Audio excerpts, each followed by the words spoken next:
Dr. Moon, how to differentiate between rotator cuff tear and frozen shoulder? Why you ask me a question?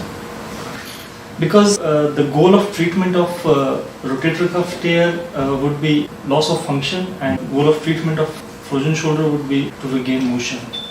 Good point. You're right. Cuff tear patients, surely they lose their power of lateral elevation following scapular flank. So we can check this test for watching lateral elevation power following scapular flank. If patient lose strength, you can suspect rotator cuff tear. It is supraspinatus, or there is problem of suprascapular nerve. Okay. About frozen shoulder syndrome, they clearly lose their range of motion, especially in abduction and external rotation.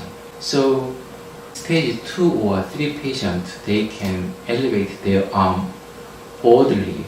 However, the lateral elevation or external rotation is clearly something like Checkrein.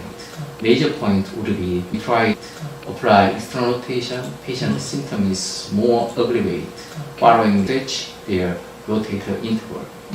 Before we decide the frozen shoulder syndrome, we need to ask history of endocrine disease, such as diabetes or thyroid syndrome. If so, the patient's symptom is more serious than idiopathic frozen shoulder syndrome, and treatment modality is more complicated than idiopathic one.